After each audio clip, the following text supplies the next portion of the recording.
Welcome to Optimal, the podcast. I'm your host, Dr. Dicken Weatherby, and this podcast and my website all focus on one thing, and that's the quest for optimal health. Our goal is to help you, to help your patients achieve optimal health so they can experience an optimal life. If you've enjoyed this podcast, please subscribe. We're on Apple Podcasts, Google, and Spotify. And also make sure to go over to optimaldx.com and check out our resources on the site. Now, without any further delay, is today's episode. Hi there, welcome everybody. Dr. Dicken Weatherby here from Optimal DX. Welcome to Optimal, the podcast. I'm joined as usual by Beth Allen in Naples, Florida. How's life in Naples? Beautiful, grateful. Sounds like you just had a little getaway, which is nice. Yes, even 2 days was like 7 days in work in person's time. That's awesome.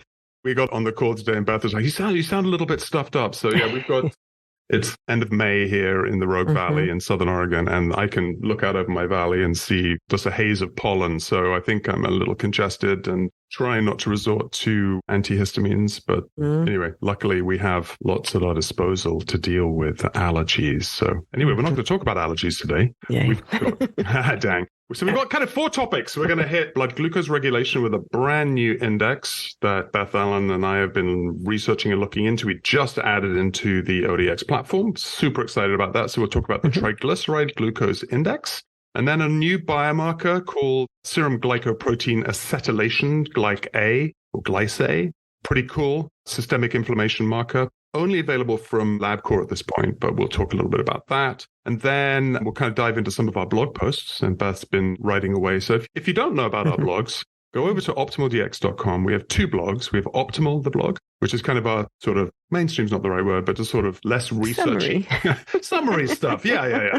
That's a good way to put it. But great stuff. So go over there, and if you want to get a weekly update on our blog post. But this is a pretty cool blog post about sweating. Sweating can deplete electrolytes and minerals. So we always think about sweat as being kind of a good thing, saunas and stuff. But we also have to remember that we can lose vital micronutrients. And most of our patients are probably not that replete in micronutrients. So especially as we head into the summer months, Beth Allen down in Florida, sweating it away in the tropics. And it gets pretty darn hot here in the Rogue Valley. We'll hit 100 degrees 10, 15 days during the year. So it's already starting to heat up a little bit. And then sort of a little tangential part of sweating is I want to talk a little bit about biomarkers for elite athletes. My son is a professional athlete, and I've been doing his blood work since he was probably 15 years old. He's now 25, so for 10 years. So I've been following his blood biomarkers. He's in the off season. So let's talk a little bit about what biomarkers we can run there. So that's kind of our agenda. And Beth's going to kind of dive into the research. But I did want to talk about the triglyceride glucose index. So this is a relatively recent development in the field of medical science. You can find it, you can Google it, and there are various different ways of measuring it. But we do want to talk about in a few minutes the differences between the calculation that we use at ODX, which seems to be the one that most research is based on. And Beth, you can talk a little bit about that in a few moments. And then there's another calculation. They're very, very similar. If you can remember back to your algebra, it's where you put the parenthesis around multiplications. So it's very, very important. Anyway, parenthesis and the emphasis. The parenthesis and the emphasis. So this is a mathematical construct that reflects both triglycerides, which are a type of fat, and glucose, blood sugar levels, which is used as a marker for insulin resistance and metabolic syndrome, both, of course, which are related to the development of cardiovascular disease and type 2 diabetes. In Optimal DX, we're all about how do we use blood chemistry and other tools at our disposal to identify trends. Are you trending towards insulin resistance? Are you trending towards the development of cardiovascular disease? Are you trending towards prediabetes? Are you trending towards what Beth Allen likes to call prediabetes? Or just straight up type 2 diabetes? So this index is really super helpful. So this isn't a ratio. So it uses a natural logarithm of the multiplication of triglycerides in milligrams per deciliter multiplied by fasting glucose, also in milligrams per deciliter. So for those of you over in standard international land, don't worry, just put the units into the software, or we're going to have the calculator actually up at Optimal DX too. And then once you've done that calculation, you divide it by 2. And it is fasting even for triglycerides too. And I've heard a little bit of noise about maybe they don't have to have fasting triglycerides, but Definitely for this, you'd want fasting triglycerides, and I think you'd always want fasting, yeah. So I did kind of a little dive here because I'm always interested in the physiology behind these things. I kind of did a little read about the physiology behind the index is rooted in the biology of triglycerides and glucose metabolism and their interplay with insulin. So obviously this is a very easily measured index because I just did a quick review, Beth, of how many biomarkers. We've got, I think, over 500,000 blood tests now in our system. And I would say about 95% of them have fasting glucose and about 92% of them had triglycerides. So this is a very easily obtained set of biomarkers. It's not like the HOMA2 where you've got to do fasting insulin or C-peptide. No, this is two very, very bioavailable. And so we're looking at the interplay with insulin, a hormone obviously that plays a crucial role in controlling the levels of both molecules in the body. So triglycerides, type of blood fat, when you eat, your body converts calories. And this is something that people are always kind of, I think, a little confused about. It's like, oh, don't do a high fat diet. But when you take fat out of food, as you know, you have to replace it with something that makes it taste good. And a lot of times it's been carbohydrates. And of course, those carbohydrates, the body has to deal with them because you can't just burn 1,500 calories and it has to be stored. So where does it get stored? The liver does it and stores it in fat cells as triglycerides. There's a whole biochemical process we don't have to necessarily get into. But high triglycerides, a sign of metabolic syndrome, along with high blood pressure, high blood sugar, and abnormal cholesterol levels. And then we have glucose. Glucose is the type of sugar that the body uses for energy. Glucose in the blood comes from the food you eat, but also don't forget, the liver will also create glucose through gluconeogenesis. And then in response to that, the pancreas will produce insulin, helps the cells absorb that glucose, sort of like the gatekeeper. It like opens the doors for the receptors to allow glucose to come into the cell. Anyway, so that's the interplay with these two. So insulin resistance often coexists with high triglyceride levels. They share a very similar pathophysiological basis. You often see that in obesity, metabolic syndrome, type 2 diabetes. And so I think this index is really cool because it leverages those relationships between two very cost-effective and reliable blood biomarkers that we're all measuring, triglyceride fasting, glucose fasting, and provides us with a surrogate marker of insulin resistance and metabolic dysfunction. So that's kind of our lead in. So Beth, I wanted to talk a little bit about that equation. So the equation is, like we mentioned, is a natural logarithm of the triglyceride, fasting triglyceride and the fasting glucose multiplied together divided by 2. So walk us through some of the research that you picked up on this and maybe focusing our attention on this concept of insulin resistance, because I think we do have some good tools, like we have the HOMA2 calculator built into the software. So where does this index fit, do you think, in sort of the pantheon of tools that we can use to sort of help uncover potential insulin resistance in our patients? Well, having it be such a good indicator of insulin resistance that I think everybody should have it. Just in case there is some indication of insulin resistance, which, as we know, can develop into metabolic syndrome and then type 2 diabetes and then cardiovascular disease. And then all of a sudden people say, well, how did this all happen? It happened way back when your triglyceride glucose index was elevated and no one noticed it. So, right, it goes right to the foundation of this cardiometabolic dysfunction that is become so common in the country. So I think it should be a baseline, or everybody should get a baseline value for the triglyceride glucose index and then monitor any elevations very closely. And from there, you can go further and measure inflammation, check on someone's diet. What is their physical activity like? All those things that come together to create pre-diabetes and then diabetes. So I think it's a really good basic tool, and it is simple. Not math-wise. I don't like math, so I wouldn't say it's easy to calculate in my head, but it's easy to obtain that value and then just in the software especially, plug it into your full comprehensive evaluation of blood glucose regulation and cardiovascular risk. Right. So it's a real basic tool. And if you measure and find out someone has insulin resistance, you have to take the next steps and evaluate their whole picture. And the research is saying it's actually a better predictor of insulin resistance than leptin is, than the visceral adiposity index is, than the ApoB, ApoA1 ratio, than the triglyceride to HDL cholesterol ratio, and even other lipid parameters that we depend on, and including HOMA-IR and just triglycerides by themselves. And of course, weight gain, because someone could have, not have weight gain, but have an elevated triglyceride glucose index. So you have to look at this along with the other parameters. And when you put the whole picture together and it looks like someone's trending towards pre-diabetes, then you want to catch them early, right, before they fall. So they do find that nutrition lifestyle changes will improve the index because it improves triglycerides and glucose levels. So it's going to improve the index. And it's some of the steps that people have got to take to prevent these chronic diseases that are really, to me, cardiometabolic imbalances. So when you're looking, obviously, at a shifting an index like this, you kind of have to go back to the two biomarkers that you're looking at and the basic dietary recommendations around, limiting potentially refined sugars and carbohydrates. The excesses. Excesses, increasing omega-3 fatty acids, eating more fiber. So really the dietary change. And we've got some great articles on that as well. Is there anything that stood out to you dietarily or even supplement-wise that might? I have to say, sorry about that, because I find that the Mediterranean diet, to me, has come out to be the best approach for many of these issues, cardiometabolic issues especially. And I find that it's very balanced and it can be adjusted, to personal preferences or personal needs. So we had that article on the sustainable Mediterranean diet pyramid. And I thought that was a great guide. And I think it simplifies things.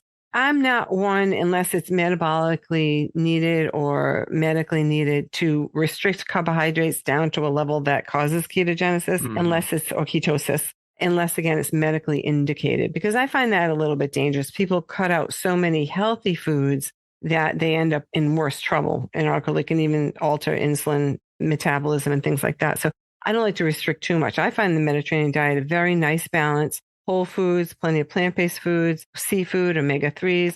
It even includes activity and hydration if you go to our blog article.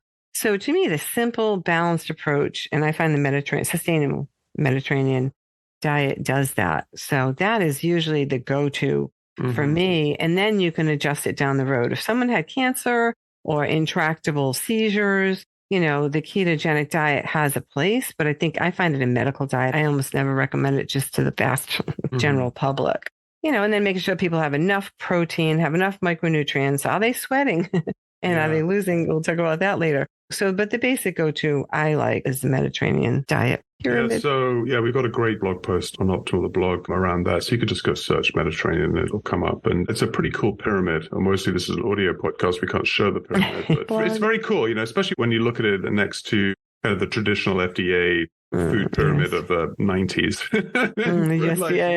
That pyramid should have been turned upside down or I don't know. But anyway, cool. Well, this is the triglyceride glucose index. It's in the software. We will be adding a page to our calculators page. So we do have a calculators page on Optimal DX2 where a lot of these calculators are built in. So you can just go in and do that if you don't want to use the software. We are reporting on this. And very cool index for us to be following. Thank you for your hard work. So the research, go to the research blog. We've got a very in-depth blog on this with, maybe 15 different research studies that Beth has evaluated and kind of get a deep dive into it. So very cool. All right, switching gears to GlycA, serum glycoprotein acetylation. So this was a relatively new biomarker for me. I'm not sure about for you, Beth, but I think one of our customers said, hey, have you ever thought about adding this? And so we took a look at it and went, wow, this is a pretty cool one. So we wanted to bring this to people's attention. Unfortunately, only LabCorp here in the US is measuring. As far as we can tell, As far as we can tell. Quest, if you're listening, get on the ball. Make sure you get this book. So this is robust marker of systemic inflammation that reflects multiple inflammatory pathways and glycosylations of acute phase proteins, thus reflecting chronic low-grade inflammation. I feel like we've got great tools, a little bit like insulin resistance and blood sugar dysregulation. We've got great tools. So this is just another way of evaluating and adding to our ability to drill down on inflammation, which is very much a part of that cardiometabolic problems that we were just talking about earlier. We've obviously got high sensitivity C-reactive protein. We've got uric acid levels. We've got straight up C-reactive protein. And we've done plenty of blog posts around inflammation. So if you want to dive into that, have at it. But tell us a little bit about some of the research that you came up with around an elevated GlycA, just so that we know what we're talking about. We like to see at ODX a range of between 100 to 300 micromoles per liter. Conventional lab range is 0 to 400. So definitely keeping that top level below 300 would be great. So tell us a little bit about some of the research that you dove into and what were you uncovering? Well, and some of the research will mention other research, and ultimately I found a nice summary, and they found that an association between elevated GlycA and cardiovascular disease was demonstrated in several studies, large studies, CathGen, Prevent, the Women's Health Study, MESA, and the Jupiter study. So it's actually been in the research phase, it's being utilized, and hopefully soon it would be utilized more in the clinical, practitioner level, because it seems like a very, very good marker, and it reflects chronic low-grade inflammation, even when HSCRP might not pick it up. So they're finding it a more sensitive marker than HSCRP. And the GlycA, you only need one reading to make some clinical evaluation or make a clinical evaluation, whereas HSCRP really is supposed to have two measures taken 2 weeks apart to be able to really confirm and say, yes, this is a reflection of chronically elevated inflammation. So GlycA is only one draw, and the HSCRP would take 2 draws 2 weeks apart. So it's even, more convenient, as well as being more sensitive. Also, the HSCRP will rise early in an acute phase response, but the GlycA seems to be generated a little bit later in the acute phase response. So it's showing more of a sustained response. And I thought it was really, really interesting, because when you see elevations in GlycA, you also see elevations in other inflammatory markers like TNF alpha, fibrinogen, as we said, HSCRP, serum amyloid A, LPPLA2, IL-6, and even microbial peptides. But what was especially interesting is it's associated with elevated circulating white blood cells, especially neutrophils. And I thought this was so interesting because neutrophils produce 2 of the major proteins that contribute to an elevated GlycA concentration. That's alpha-1 acid glycoprotein and haptoglobin. So when you have neutrophils, you have this initial, first responder immune response generating all those neutrophils, and they are generating a lot of the proteins that increase the GlycA. So I think when you see an elevated GlycA, you really are looking at an inflammatory immune response. So that's something to look at too. If you have an elevated neutrophil and an elevated GlycA, and you start to put the pieces together, you say, yeah, this person really is inflamed. So I thought that was it just looked like such a good marker. And then some of the research said, well, is this the next hemoglobin A1C?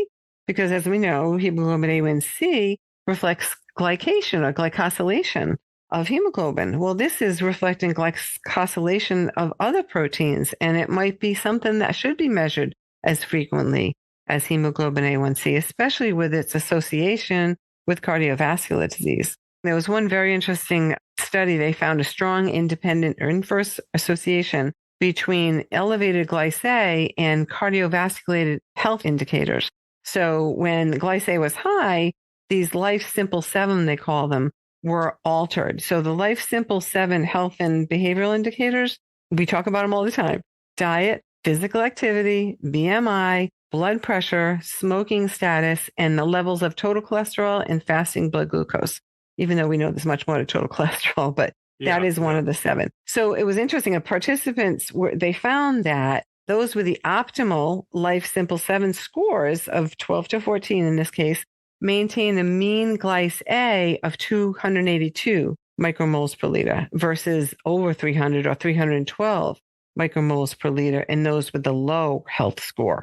So it's really something that you can observe and also something that you could track. They found for every 1 unit increment in the LS7 scores, the GlycA levels had decreased by 5 micromoles per liter. That was Benson 2018. We have all the references listed. If you go to the blog, you'll find all the details on these studies as well. So I thought that was nice, And then there was another study that showed those with prediabetes. It was only 169 sedentary individuals, but they had prediabetes and a 6-month structured diet, exercise, and lifestyle program reduced GlycA, reduced visceral adiposity, and associated risk of developing type 2 diabetes. So you find in that pre-diabetes stage, and I like the pre-diabetes stage to address this, but you can reverse it. You can reduce people's risk of developing type 2 diabetes. Don't wait till they finally have it and go, oh, boom, you crossed the threshold.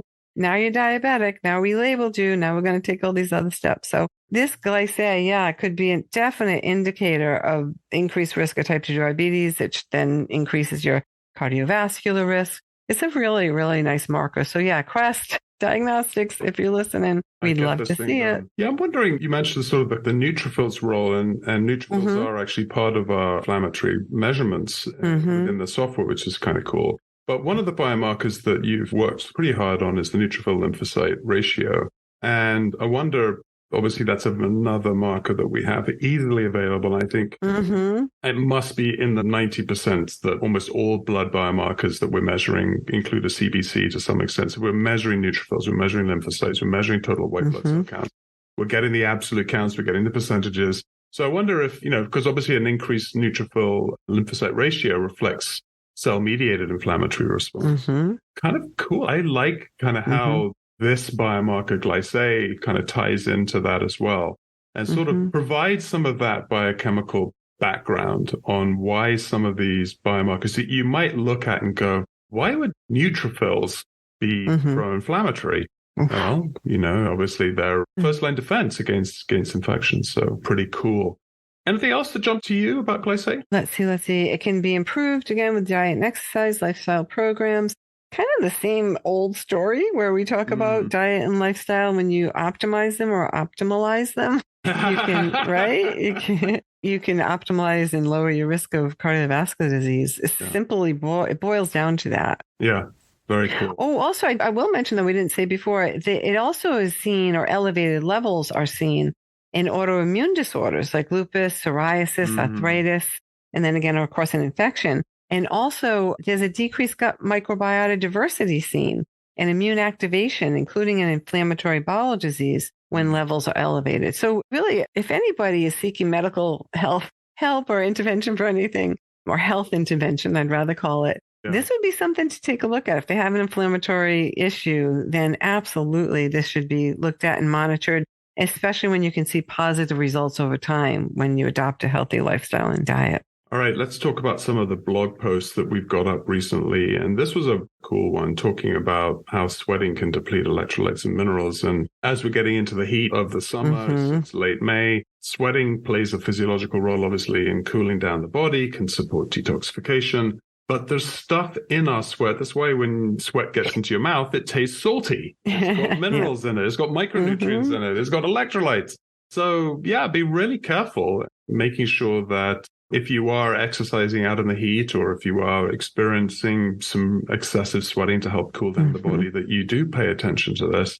Talk a little bit about some of the nutrients that are lost, because this is interesting to me, because we always think and focus on maybe some of the larger, the sodiums, minerals, and the calciums and the chlorides and things like that. But there are some micronutrients and even some B vitamins that come on through the sweat. So yeah, let's dive into this a little bit. Well, like you said, B vitamins, water-soluble vitamins. People forget about that. Calcium can be lost through sweat, as you said, chloride, chromium, copper, even iodine. And a lot of people don't get enough iodine.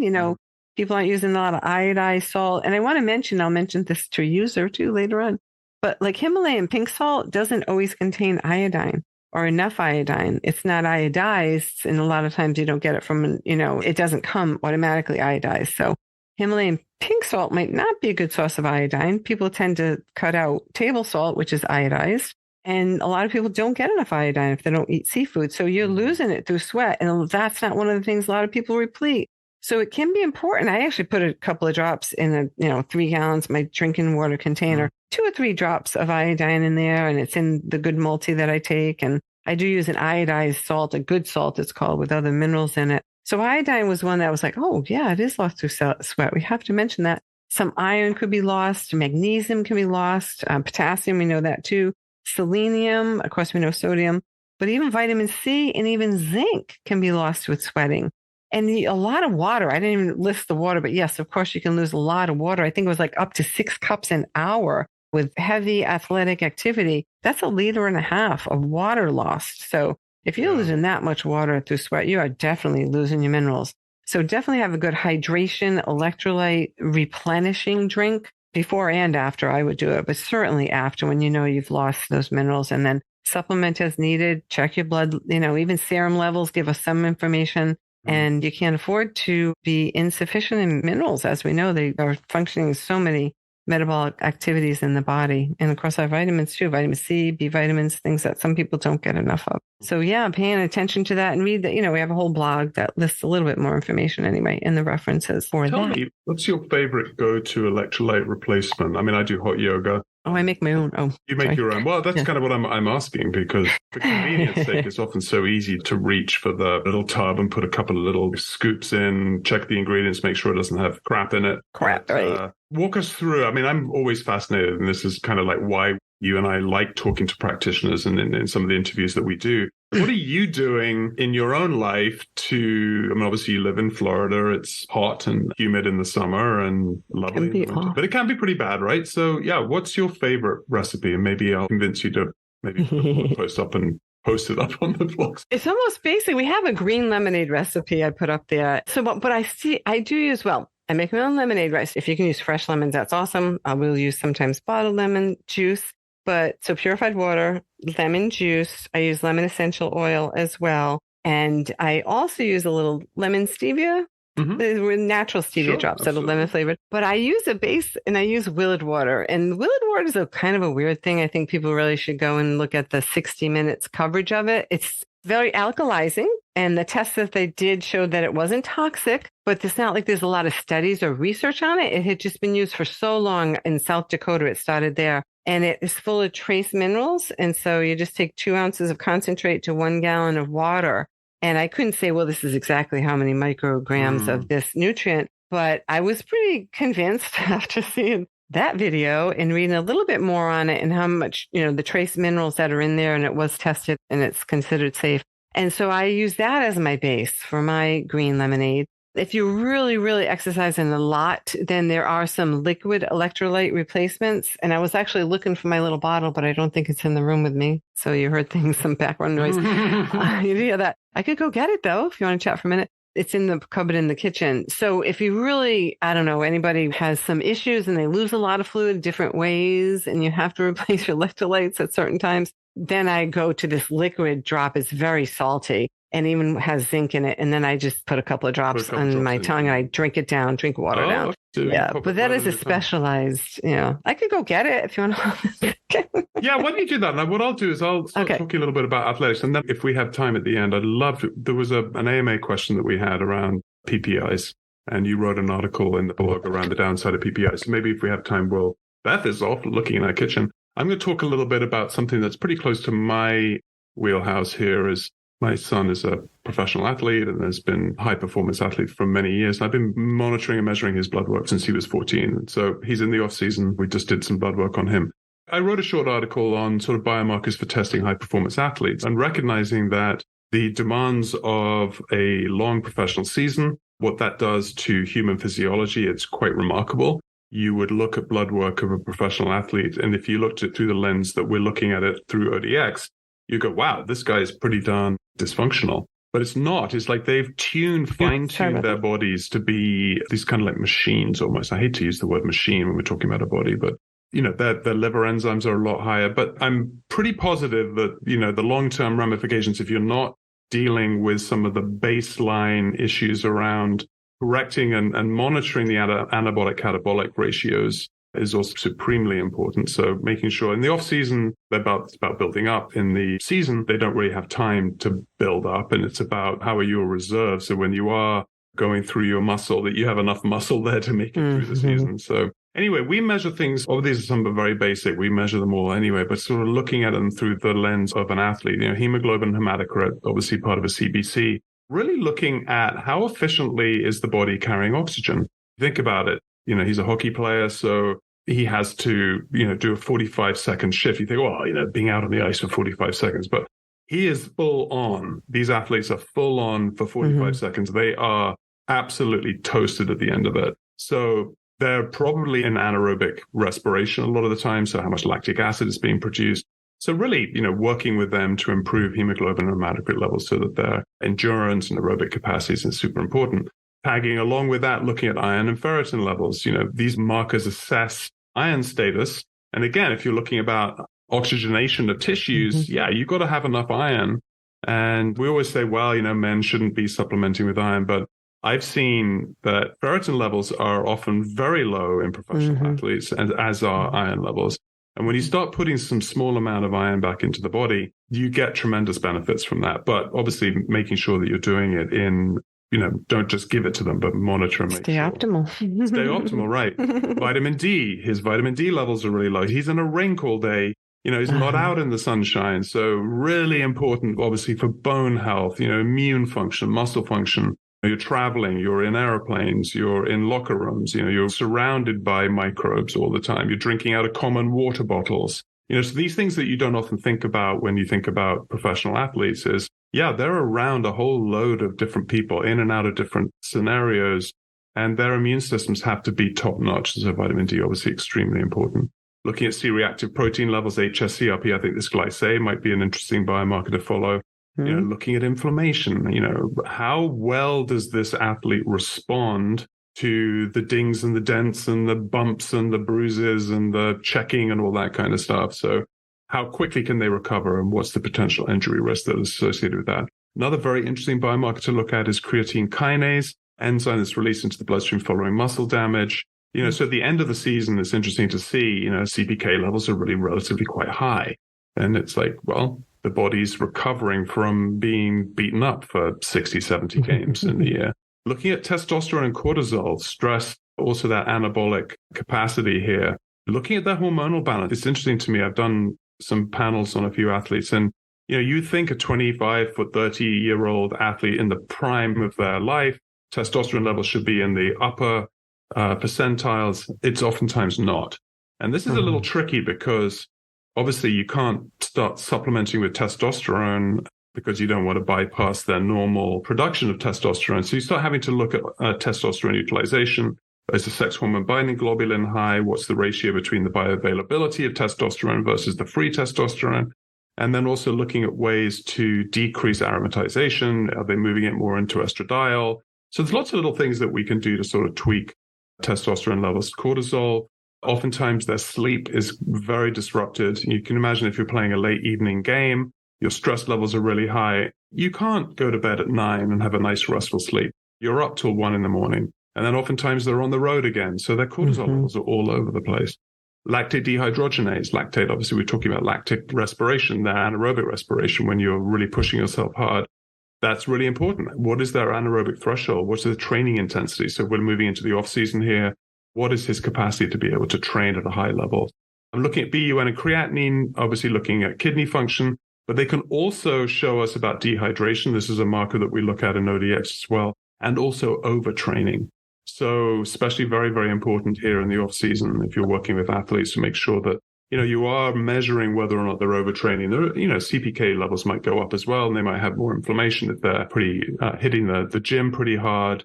So just pay attention to that. Glucose and insulin levels, then we're looking at HOMA2 scores. What's their level of insulin sensitivity? What's their output of insulin with a HOMA2B score? Typically, you're not seeing insulin resistance because these guys fine-tune metabolic. Again, I hate to use the word machines, but I don't know why that comes to mind. And then looking at lipid profiles, assessing cholesterol and triglyceride levels. So obviously each athlete is in a very different position. So he's a hockey player, so his needs and demands for training and conditioning his body are very different than maybe a basketball player or a football player. Anyways, but it's kind of interesting. Blood work can really give you an amazing window into not just kind of what their season was like and the impact it's had on the body, but sort of how can we best set up from a supplemental dietary lifestyle capacity so that training can be peak. So anyway, that's pretty cool. Did you get your... I found it. You found it. So you're jumping in late into the podcast. Beth Ellen disappeared into the kitchen to find her electrolyte formula. So, all right, take it away. So the one that I have that I chose is Elite, ELETE electrolyte, citrulite add-in, it's called. And it's really salty. I'm sorry, if you add it to something else, it's not going to taste very good. But, you get over that pretty quickly. If you need it, you need it. So this particular one has, first of all, it was manufactured in a CGMP compliant facility. Well, that's always good. That's good manufacturing process or practices that the FDA oversees and says, well, whatever you say is going into this product had better be in that product in the amounts that you say. Yeah. So I think that is always a good thing. So this one actually has zinc.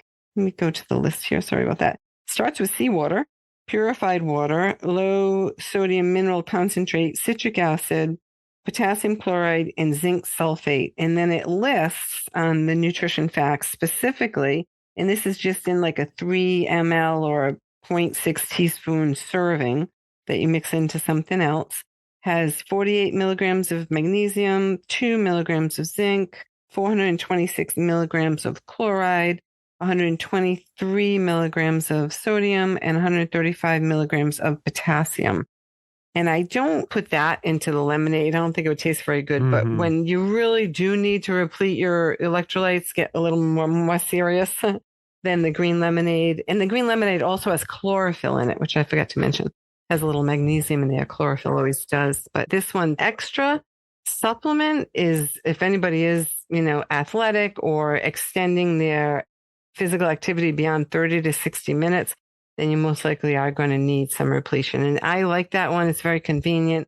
They have a little bottle and a larger bottle that you can refill the little bottle with. And I just keep it up in the cupboard. And if I, in my case, I don't use it a lot now unless I really need it. But like my George, if he's out and sweating like crazy out in the yard and comes in and I just know he's depleted, I'll push some of that on him along with some green lemonade too. So it's definitely something to pay close attention to, but not to overdo, right? Because minerals, they can build up and the kidney has to try to get rid of them. And if you have any kidney issues, you have to, be very careful about mineral supplementation. But when you don't have enough minerals, then you have to replete them. And again, stay optimal. Monitor, even if it's every 6 months, if you have any questions about it, take a look at your serum levels. In some cases, red blood cell levels, some cases, even white blood cell level testing can be done for nutrients. So, but yeah, it's definitely important. Let's finish up by talking about PPIs, protein pump inhibitors. Talk about nutrient deficiencies. Yeah, talk about nutrient deficiencies. A little bit of a downer topic, but it is amazing to me. Obviously, we're in the nutritional, naturopathic, functional medicine side of things. So I think that a lot of us are aware that protein pump inhibitors are probably not really very good things for our patients to be on. So we'll talk about some of the adverse side effects. But it is amazing to me how many people are taking these.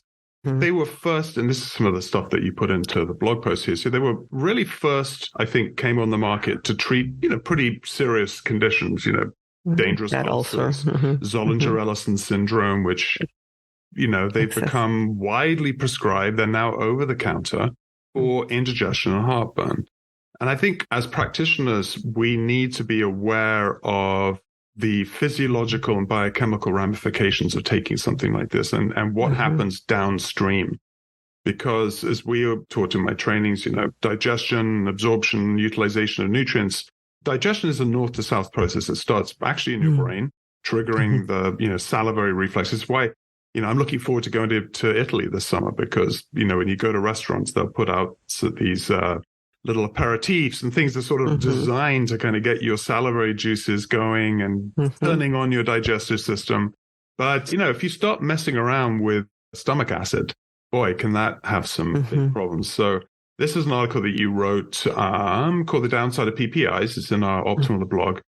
Do you have it in front of you? Some of the serious side effects. So there's some pretty cool articles. These are recent articles, research papers, 2021. Two of them were 2021. One was in 2016. Really looking at, hey, you know what? This isn't just candy that you're popping like a Tums. Not that anybody should be popping Tums. But it's like, these are serious drugs and they have serious health implications. So let's finish on just some serious adverse side effects. Okay, warning, Will Robinson. Yeah. Well, right away, I went to highlight the ones I thought, wow, really struck me. And there's so many of them. So bear with us. Cardiovascular events like myocardial infarction and stroke. And these are, again, published papers that list the side effects or downside of PPIs. So cardiovascular events, GI infections like C. difficile especially, but other GI infections and SIBO, which is small intestine bacterial overgrowth, can be a side effect or due to PPI use, especially extended PPI use, right? They're only meant for short term. Read the label carefully. Even coronavirus infections and respiratory infections they found were associated with PPIs. Decreased bone mineral density because they can cause hypocalcemia, hypomagnesemia, the reduced absorption of these minerals. Again, dysbiosis in the GI tract, electrolyte disturbances, H. pylori, another infection that we didn't mention, because H. pylori likes very low acid. So it could thrive when you lower its acid, right? It's one of its mechanisms of action. It lowers the acid in your stomach. It actually can be a side effect is hypochorhydia because it's lowering your stomach acid. And therefore, it's very difficult to digest like tough proteins like meats and things that need hydrochloric acid for digestion. That digestion is going to be compromised.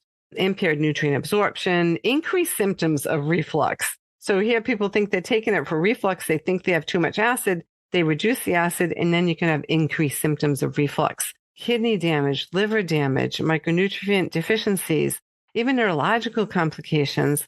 And get this one, rebound hypersecretion of stomach acid once you stop, and UTIs is another possible side effect. So the odd thing is people think they're taking it because they have too much acid in the stomach, even though the acid belongs there, but they actually cause this maldigestion that can cause so many issues down the road and malabsorption as well. Now, if you really have an ulcer that is going to be irritated by the presence of hydrochloric acid, that could be, the short-term use of PPIs, but really they're meant to be short-term and not long-term because there's a big downside and they cause a lot of side effects. So yeah, I just urge people to go to the blog, and then you can go to the references and resources and confirm for yourself or find even more information. We have a nice shared Creative Commons graphic there in the blog and tells you a little bit more about all the different parts of the body that get affected by PPIs. So this is a real concern. It should be a concern across all medical practices, or I like to call them health practices, just for people to be aware of. Yeah, they're not inconsequential, let's say. Mm-hmm. I think, one of the things that stands out to me is that they're now over the counter. So there's zero physician accountability. Accountability. There's zero physician involvement. Mm-hmm. So what are people basing the need for taking these as its symptoms? And so when we look at the symptoms that people are presenting with, they don't have the background that we have and practitioners have of being able to look at those symptoms in the totality and having other methods of being able to evaluate. And even before they were over the counter, they were still being prescribed without the necessary diagnosis. I think there's something like the Heidelberg pH capsule test. I'm sure you're familiar with that. So this is a radiotelemetry device that you can swallow, and it measures and provides feedback on the pH data from the stomach.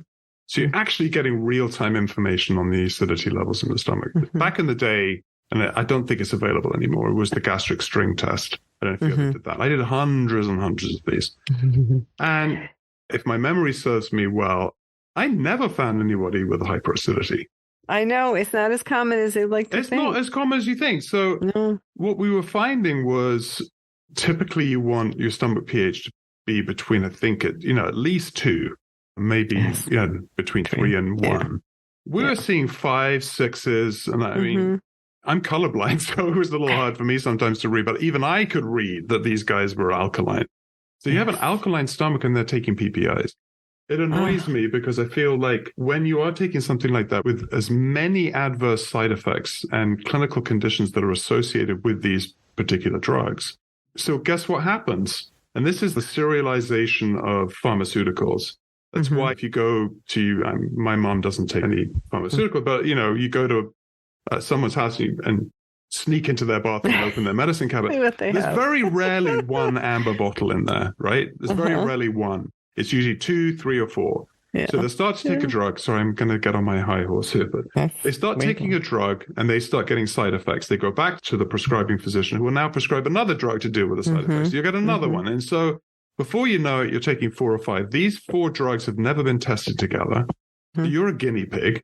No wonder that we're in a health crisis here. Anyway, sorry. I think so. No, it is. It's awareness. That's where you're providing people with awareness to even go and research for themselves to realize that this is true. This is, observe and report. This is what's happening. Please do something about it, no matter what type of clinician you are. Pay attention to this, because you're causing a problem if these are used extensively. And again, like you said, too, they can interact very significantly with other drugs like thiazide diuretics, certain antiplatelet medications. So there's a missing link there when people are on the medications. At least make sure that those medications aren't interacting and make sure those medications aren't depleting nutrients, right? Drug-induced nutrient depletions. So yeah, we reach out to pharmacists, everybody. Just take a look at this. It's very important. And just, again, please research further and somehow incorporate this into your practice to account for these, first do no harm, right? Yeah. First do no harm. Everybody takes that position, but we just have to be aware. And I think this podcast is bringing awareness to practitioners. So. Yeah, I hope so.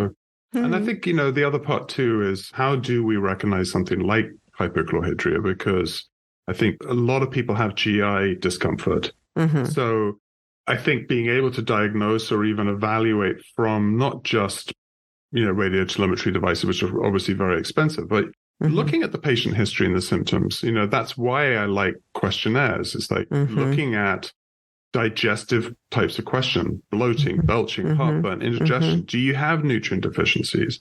Doing a physical exam, getting your hands on patients, doing an abdominal examination, looking for clinical signs of malnutrition or nutrient deficiencies. And there is lots of nutritional physicals that you can do as well. I think I even have one in my trainings and things like that. And then looking at blood testing, look at gastrin levels, look at the CBC, look at serum B12 levels, look at folate levels, look at iron levels, look at minerals, protein levels. I mean, that can be super helpful. And then if you really suspect that something like that is going on, see if you can find a clinic that does the Heidelberg if you really want. If you have one of those patients that's absolutely convinced that they're hyperacid and they can't live without their PPI, have them go swallow a Heidelberg capsule and see what happens. So anyway, then there's the treatment side of it too, right? So oftentimes people's guts are really inflamed. And so they think, I'm hyperacid. Well, it's not. It's low-grade gastritis that is often caused by low stomach acid. They've got H. pylori. You can't just suddenly dump in a 600 milligram dose of betaine HCl and think that you're going to be cured. The person's going to scream at you.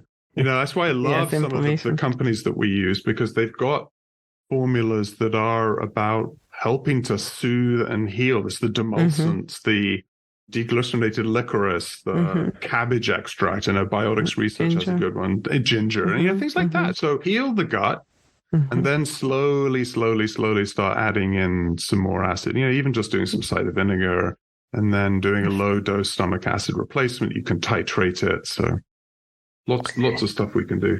It's effort, right? There really is effort on the part of the practitioner and on the part of the, I don't want to say patient, but the client, right? The person that's seeking some medical intervention. So it takes work. It's not just popping a pill, right? It's evaluation, it's follow-up, it's changing things. So it takes a little bit of effort, but I think there's a great reward at the end. Yeah, I agree.